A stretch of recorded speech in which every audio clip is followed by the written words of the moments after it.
Halo, apa kabar kalian semua? Hari ini kita akan membahas terkait dengan jenis-jenis gaya.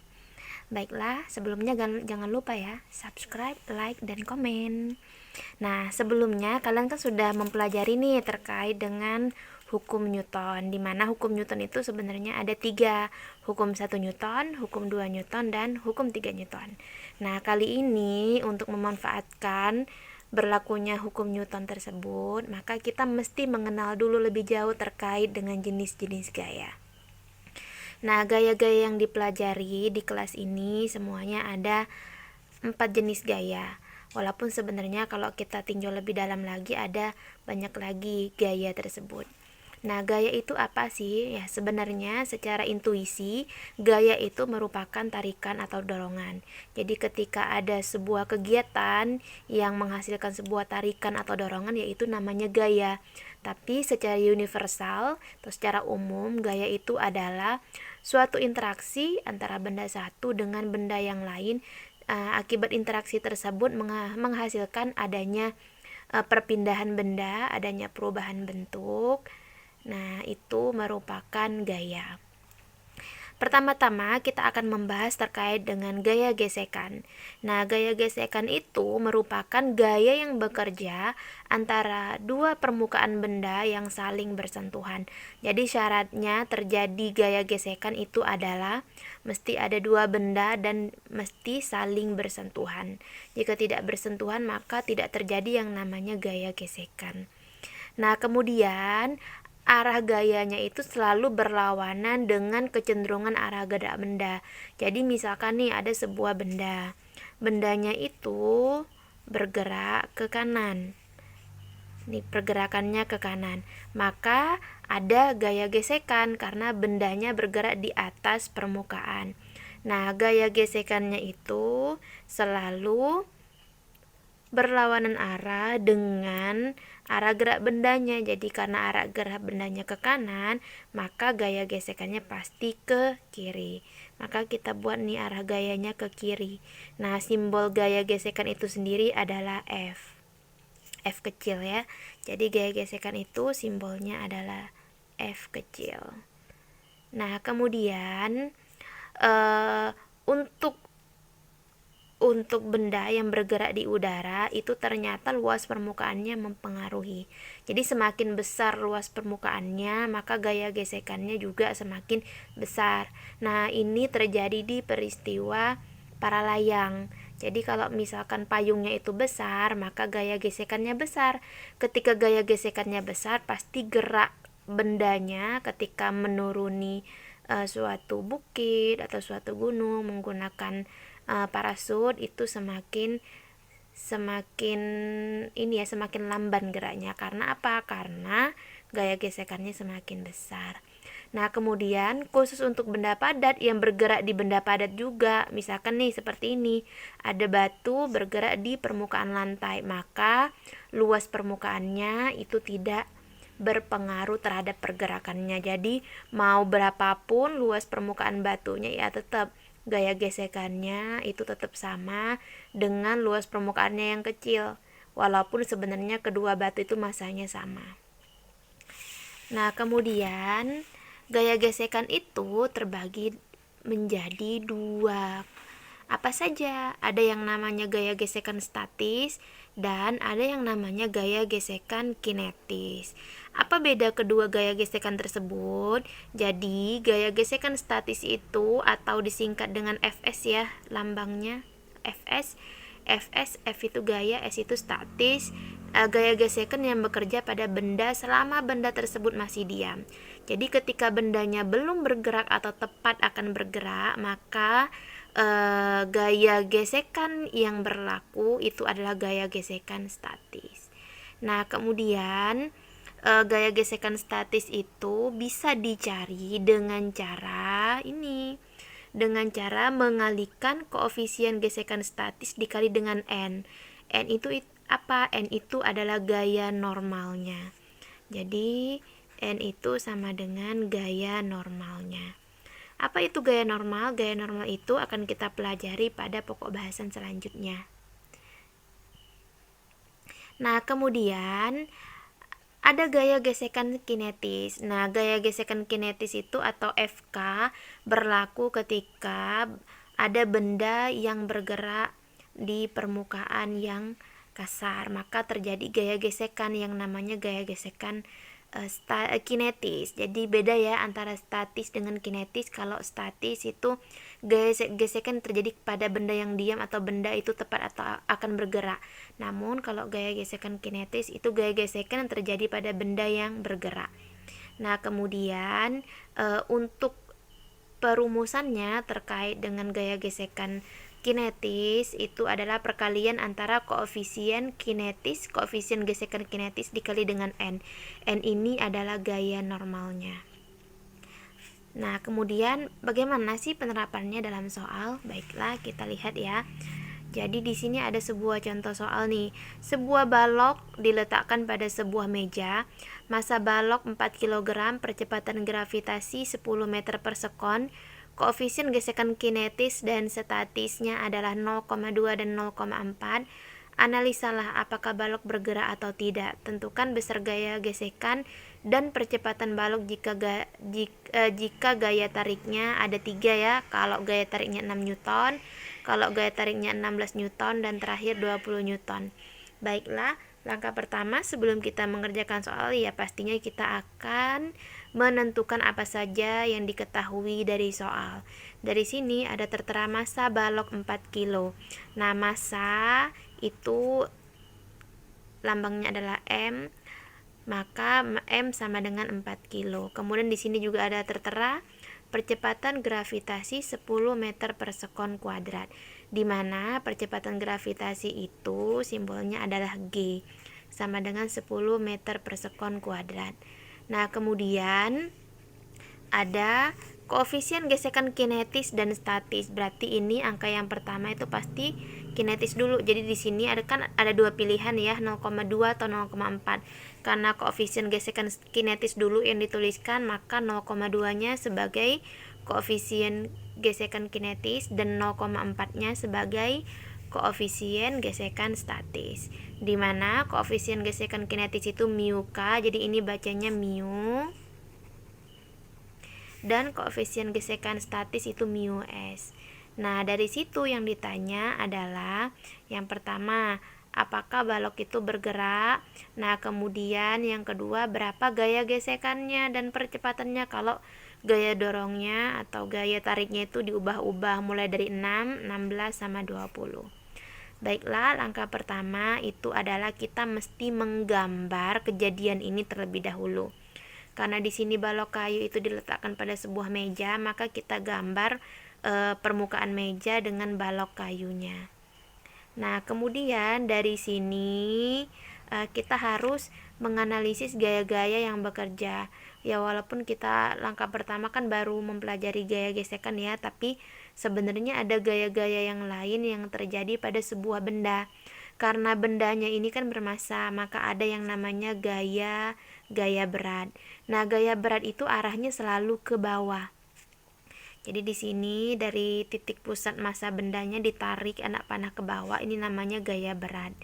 Kenapa ke bawah? Karena gaya berat itu terjadi karena adanya interaksi benda dengan bumi. Nah, apa interaksinya? Yaitu bendanya itu tertarik sehingga benda tetap berada di permukaan bumi. Jadi ada gaya berat. Nah, kemudian karena bendanya itu berada di permukaan lantai, maka ada yang namanya gaya normal. Gaya normal itu terjadi ketika benda diletakkan di sebuah permukaan. Mau permukaan apapun itu, ketika benda tersebut diletakkan, maka ada gaya normal. Nah, arah gaya normalnya itu adalah selalu tegak lurus dari permukaannya. Jadi kalau ini permukaan lantai, tegak lurusnya ya ke atas ya. Nah, ini syarat tegak lurus itu berarti harus membentuk sudut siku-siku ya antara gaya normalnya dengan permukaan lantainya. Nah, kemudian karena di sini bendanya ditarik, maka ada gaya tarik. Nah, di sini ilustrasi soalnya tarikannya ke kanan. Tapi kalau kalian mau membuat tarikannya ke kiri ya nggak masalah ya. tarikannya ke kanan.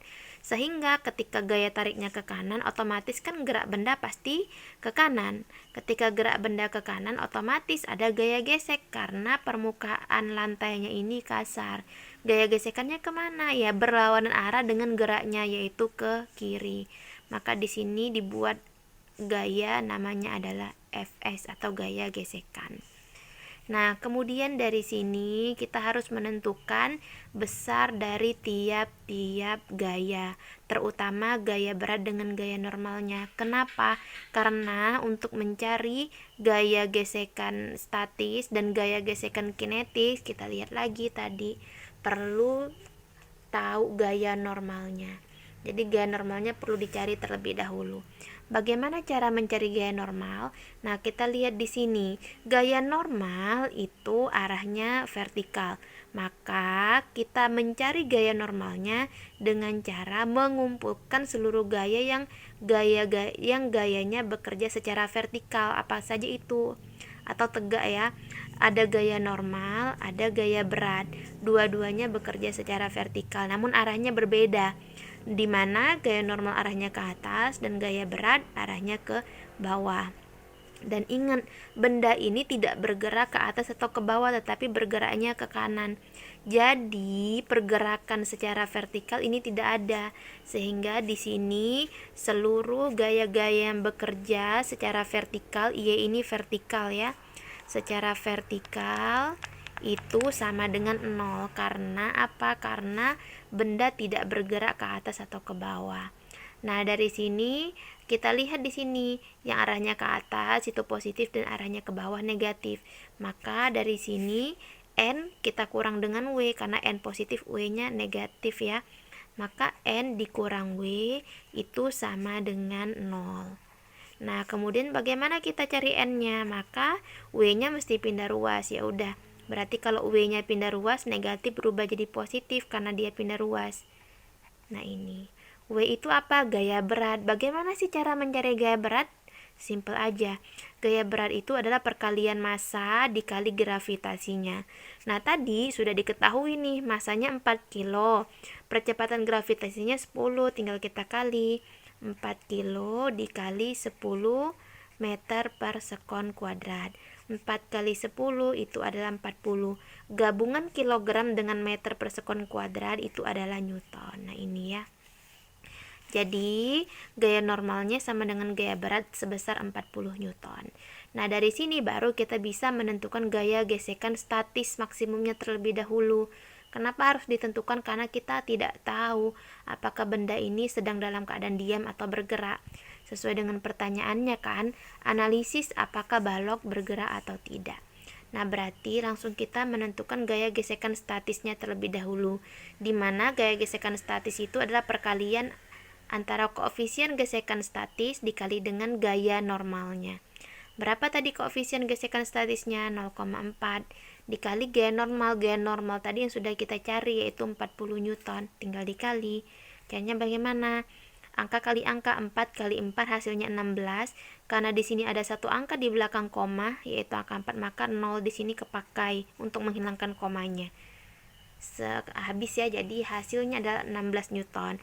Nah, arti dari 16 newton itu ketika gaya tarikannya itu 16 newton atau kurang dari 16 newton, maka benda masih dalam keadaan diam. Maka kita lihat di sini, karena di sini kan ada 3 buah gaya yang bekerja ya. Yang pertama gaya tariknya 6 newton.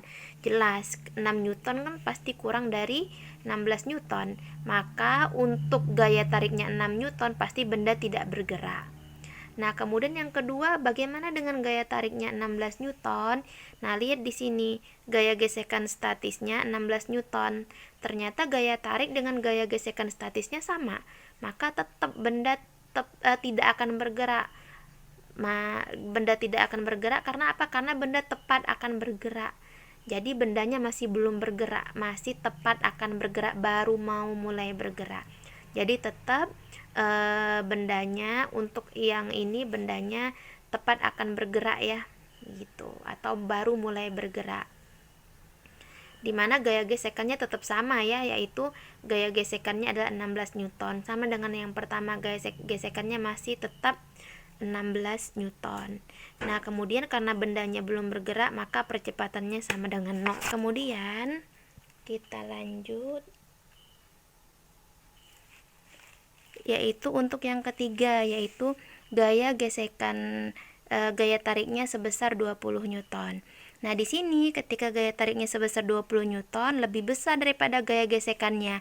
Karena gaya tariknya lebih besar daripada gaya gesekannya, maka benda bergerak.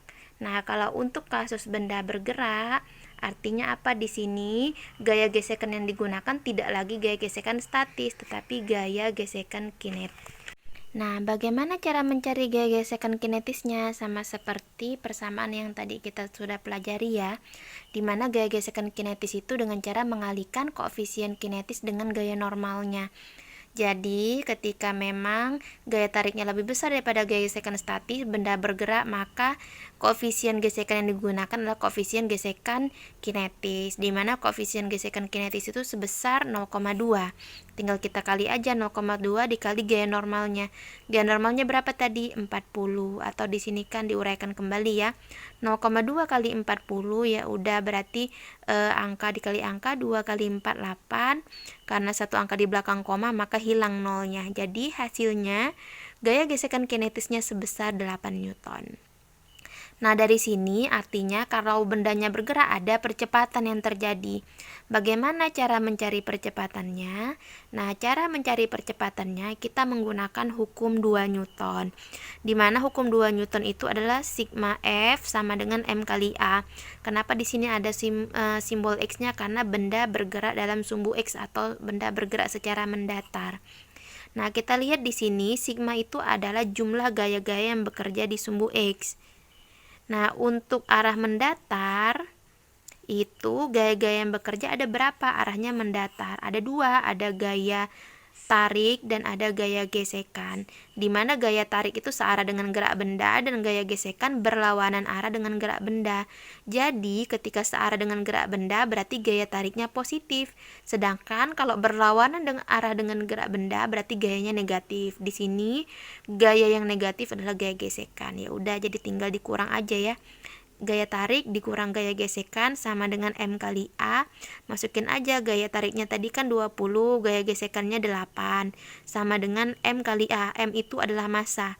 Benda yang bergerak bermassa 4 kg. Tinggal dimasukin 4 kali A. Nanti didapatkan 20 kurang 8 hasilnya 12 sama dengan 4A.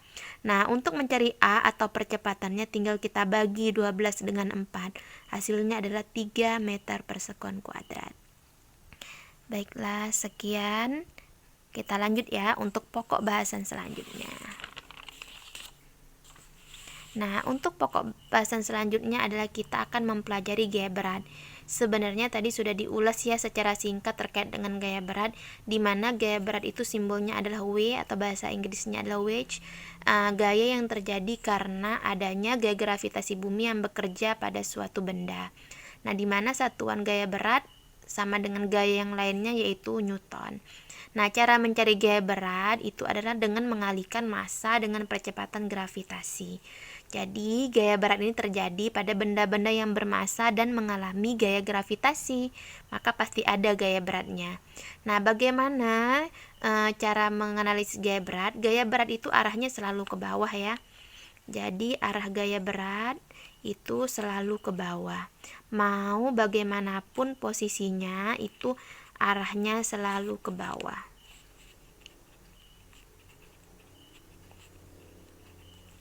Jadi misalkan posisinya begini, bendanya terletak di bidang miring, arahnya tetap selalu ke bawah. Atau bendanya itu tertempel di atas atap, tetap ya arahnya selalu ke bawah. Nah, begini. Nah, kemudian yang ketiga adalah gaya gravitasi. Gaya gravitasi ini terjadi karena adanya tarik-menarik antara dua benda yang bermassa, di mana gaya tarik-menarik itu sebanding atau berbanding lurus dengan massa bendanya dan berbanding terbalik dengan kuadrat jarak bendanya. Jadi semakin besar massa ya gaya tarik-menariknya semakin besar. Sedangkan semakin kecil jaraknya, gaya tarik-menariknya juga sama, semakin besar. Jadi kalau dia berbanding lurus, masanya besar, gayanya juga besar, masanya kecil, gayanya juga kecil. Kalau berbanding terbalik, kebalikannya. Ketika jaraknya dekat, maka gaya tarikannya besar. Ketika jaraknya jauh, maka gaya tarikannya itu kecil. Nah, secara matematis untuk mencari gaya gravitasi itu adalah dengan mengalihkan konstanta gravitasi umum yaitu sebesar 6,67 kali 10 pangkat min 11 Newton meter pangkat 2 per kilogram kuadrat, itu dikali dengan massa, dua massa ya, dikali dengan massa pertama dan massa kedua yang mengalami gravitasi, dan dibagi dengan kuadrat jarak kedua benda tersebut. Nah ini, maka didapatkan gaya gravitasinya. Nah misalkan nih ada dua benda di sini berjarak tertentu, maka dua benda ini saling berinteraksi, adanya gaya tarik menarik. Gaya tarik menariknya bagaimana? Ya begini, arahnya itu saling tarik menarik. Misalkan ini benda satu, yang ini benda dua. Artinya gaya yang terjadi di benda satu itu adalah F12. Berarti gaya tarik menarik benda satu oleh benda dua. Kemudian ini juga sama, berarti gaya tarik menarik benda dua oleh benda satu. Nah, nilai atau besar kedua gaya ini tetap sama, yaitu G kali M1 kali M2 per R kuadrat. Nah, kemudian kita lanjut ke gaya normal. Nah, gaya normal itu seperti yang sudah dijelaskan sebelumnya dengan simbol N, itu adalah gaya yang bekerja pada bidang yang bersentuhan antara dua permukaan benda yang arahnya selalu tegak lurus dengan bidang sentuh. Jadi gaya normal itu gaya yang terjadi pada dua benda yang saling bersentuhan, di mana gaya normalnya tegak lurus dengan permukaan sentuhnya. Jadi di sini ya, kalau permukaannya begini, maka gaya normalnya ke atas. Kalau permukaannya miring, maka juga sama ya, tegak lurus. Nah, begini. Ini namanya gaya normal. Nah, kemudian yang untuk persamaan matematis gaya normal itu tidak ada, menyesuaikan dengan konteks soalnya aja gitu. Seperti soal yang sebelumnya, gaya normal itu didapatkan dari gaya beratnya gitu ya. Nah, kemudian yang terakhir adalah gaya sentripetal. Gaya sentripetal itu disimbolkan dengan Fs ya, yang terjadi ketika bendanya itu interaksi benda yang bergerak melingkar. Terjadi gaya sentripetal. Nah, arah gaya sentripetal itu selalu menuju pusat lingkaran dan tegak lurus dengan kecepatannya. Jadi misalkan gini, ini ada bumi ya, ini ada bulan, ini bumi, ini bulan. Bumi, bulan mengelilingi bumi, berarti ada gaya sentripetal, di mana gayanya itu menuju bumi. Kemudian di sini karena bulannya mengelilingi bumi, ada kecepatannya yang selalu tegak lurus dengan gaya sentripetalnya. Ini kecepatan itu V ya. Nah, di sini bagaimana cara mencari gaya sentripetal? Caranya adalah biasanya persamaan yang sering digunakan yang ini, yaitu perkalian antara massa, kecepatannya dikuadratkan dibagi R. R itu adalah jarak kedua bendanya itu, atau jari-jari lah kalau kita mau menyimpulkan ya, karena kan geraknya melingkar, maka ada jari-jari jarak benda dari pusatnya itu. Atau bisa juga dengan cara lain ya, mengalihkan massa dengan kecepatan sudut, kalau diketahui kecepatan sudut ya, kemudian dikali dengan jari-jarinya. Jangan lupa kecepatan sudutnya dikuadratkan. Nah, baiklah, bagaimana penerapannya? Nah, di sini sudah disediakan beberapa contoh soal yang berkaitan dengan keempat gaya yang tadi sudah diterangkan. Yang pertama, sebuah benda bermassa 1 kg tertempel di dinding. Jika percepatan gravitasi sebesar 10 meter per sekon, tentukan A. Ilustrasi kejadian berdasarkan analisis gaya, yang B. Besar gaya berat, dan C. Arah gaya berat. Baiklah, langkah pertama kita buat dulu ilustrasi kejadiannya ya. Berarti kita buat dulu dinding, karena kan bendanya tertempel di dinding. Kemudian buat bendanya. Di sini saya bendanya seperti balok aja ya, biar lebih mudah. Nah, kemudian di sini karena bendanya bermassa, pasti ada gaya berat. Nah, gaya beratnya kemana? Ingat tadi gaya beratnya selalu berarah ke bawah. Jadi kita cari dulu pusat massanya, kira-kira di sini. Gaya beratnya ke bawah. Nah, begini. Jangan lupa tulis simbolnya itu W. W itu gaya berat. Nah, kemudian jangan lupa tulis juga diketahuinya. Yang ini jawaban pertanyaan A ya. Nah, untuk menjawab pertanyaan B kita harus menulis diketahui dulu, dimana bermasa 1 kg berarti M-nya 1 kg. Kemudian percepatan gravitasi itu G sebesar 10 meter per sekon kuadrat. Berarti 10 meter per sekon kuadrat. Nah, untuk mencari besar gaya berat ya tinggal kita kali aja ya. M kali G. Masanya 1 kilo, G-nya 10 meter per sekon kuadrat. 1 kali 10 hasilnya adalah 10. Gabungan kilogram dengan meter per sekon kuadrat itu adalah Newton. Kemudian yang C, arah gaya berat ya, mau bagaimanapun posisinya arahnya tetap sama ya. Arah gaya berat itu menuju pusat bumi. Atau kalau di soal ini berarti ke bawah. Oke, bisa dipahami ya. Kita lanjut soal nomor 2. Dua buah planet saling tarik-menarik dengan massa planet A sebesar 2 kali 10 pangkat 10 dan planet B sebesar 1 kali 10 pangkat 6 kg. Jika kedua planet tersebut berjarak 1 km, maka tentukanlah besar gaya gravitasi. Langkah pertama kita harus menuliskan apa yang diketahui terlebih dahulu. Di sini ada massa, berarti yang diketahui adalah massa. Planet A berarti MA, yaitu 2 kali 10 pangkat 10 kg. Kemudian planet B sebesar berarti massa B, yaitu 1 kali 10 pangkat 6 kg. Kedua planet tersebut berjarak, jarak itu adalah R, 1 km. Ingat, kalau misalkan kita mau mencari gaya, semuanya harus satuannya terstandar internasional. Kilometer itu belum, berarti harus coba jadi meter. Kilometer ke meter tinggal dikali 10 pangkat 3. Cukup. Kemudian di sini ada G, G-nya kita tulis tetapan gravitasi umumnya 6,67 kali 10 pangkat min 11 Newton meter pangkat 2 per kilogram pangkat 2. Nah, dari sini baru kita nyari gaya gravitasinya. Bagaimana caranya? Ingat lagi, gaya gravitasi itu adalah perkalian G M1 M2 per R kuadrat. Ya udah, kita masukkan aja ya ke rumusnya.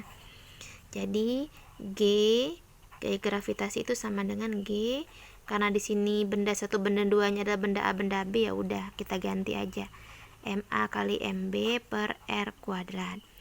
Kita inputkan besar ini nilai-nilainya. G-nya itu kan 6,67 kali 10 pangkat min 11. Angka saja ya karena semuanya sudah standar. Jadi nggak masalah satuannya tidak digunakan. MA massa benda A 2 kali 10 pangkat 10, MB massa benda B 1 kali 10 pangkat 6 per, jangan lupa R-nya 1 kali 10 pangkat 3, harus dikuadratkan ya karena di sini R kuadrat. Ya udah, kita selesaikan dulu angka dengan angka. Yang ini kan ini angka 6,67 kali 2 kali 1. Berapa hasilnya? 6,67 kali 2, kalau kali 1 kan tetap ya.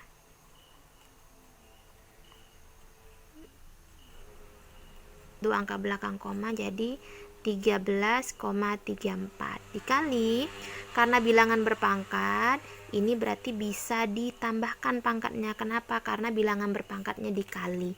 Berarti min 10 ditambah 10 min 11 ya, ditambah 10 ditambah 6 per, nah kalau dikuadratkan semuanya dikuadratkan, 1 kuadrat 1, 10 pangkat 3 dikuadrat, itu artinya pangkatnya dikali, jadi pangkat 3 dikali dengan pangkat 2 sama dengan 13,34 dikali min 10 tambah min 11 tambah 10 min 1 tambah 6 min 1 tambah 6 hasilnya adalah 5 per 1 kali 10 pangkat 6.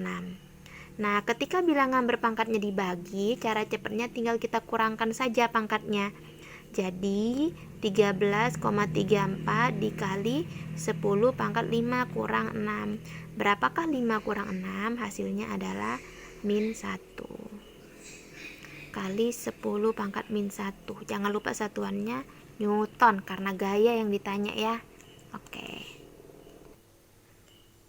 Kita lanjut pertanyaan yang ketiga, lukislah gaya normal benda berikut. Nah, di sini ingat tadi gaya normal itu adalah gaya yang terjadi ketika sebuah benda bersentuhan dengan benda lain, di mana arah gayanya selalu tegak lurus dengan bidang sentuhnya. Jadi di sini fokus kita kan ke balok. Karena bidang sentuhnya itu tegak, maka gaya normalnya harus tegak lurus. Tegak lurusnya dari bidang sentuh tegak itu pasti arah gaya normalnya ke kanan. Nih, yaitu N. Nah, ini dia. Oke, sudah, karena kita disuruh hanya diperintahkan untuk melukis gaya normalnya saja gitu. Lanjut ke pertanyaan terakhir, yaitu sebuah satelit mengelilingi bumi dengan jarak satelit dari inti bumi sebesar 1 kali 10 pangkat 5 meter dan berkecepatan 2 kali 10 pangkat 5 meter per sekon. Satelit tersebut bermassa 1000 kg. Hitung gaya sentripetal. Nah, langkah pertama tetap kita harus menentukan yang diketahui dulu. Di sini ada jarak satelit terhadap inti bumi, berarti ini R-nya atau jari-jarinya ya, karena kan satelitnya berputar mengelilingi bumi, berarti buminya sebagai pusat lingkaran. Jadi di sini R sama dengan 1 kali 10 pangkat 5 meter. Berkecepatan, ada kecepatannya berarti V. Kecepatannya 2 kali 10 pangkat 5 meter per sekon. Kemudian satelit bermassa, massa itu simbolnya M, 1000 kg. Yang ditanya adalah gaya sentripetal, yaitu Fs. Karena hanya diketahui besaran R, V, dan M, maka untuk mencari gaya sentripetal kita gunakan yang ini. Kenapa? Karena ada M, ada V, ada R, sama dengan yang diketahui. Jadi Fs sama dengan M kali V kuadrat per R. Kita ganti dengan angka, M itu 1000. Ini kebetulan semuanya sudah sama semua ya, sudah terstandar internasional satuannya. Kali V itu 2 kali 10 pangkat 5, jangan lupa di kuadrat, per R, jari-jarinya 1 kali 10 pangkat 5. Ya udah, 1000 itu kan kita langsung ganti ke bilangan berpangkat aja ya, 10 pangkat 3 dikali, ini juga sama, semuanya dipangkatin, angka dipangkatin berarti 2 pangkat 2 artinya 2 kali 2, 2 kali 2 4, 10 pangkat 5 dipangkatin 2 berarti pangkatnya sesama pangkat tinggal dikali berdasarkan sifatnya, 5 kali 2 per 1 kali 10 pangkat 5. Berapa 5 kali 2? Hasilnya adalah 4, taruh paling depan aja ya, 10 pangkat 3, jadi ini digeser, dikali 10 pangkat 10 per 1 kali 10 pangkat 5. Nah, kalau sudah begini berarti angka dibagi dengan angka dan bilangan berpangkat dibagi dengan bilangan berpangkat. 4 bagi 1 tetap 4. Nah, ini perkalian bilangan berpangkat berarti pangkatnya diapakan? Oke, betul, ditambah. Ketika dibagi pangkatnya dikurang ya. Jadi 10 pangkat 3 ditambah dengan 10 dan dengan 5 itu harus dikurang karena dibagi tadi. 4 kali 10 pangkat 13 kurang 5 hasilnya adalah 8. Jangan lupa satuannya Newton. Sekian, semoga kalian paham ya.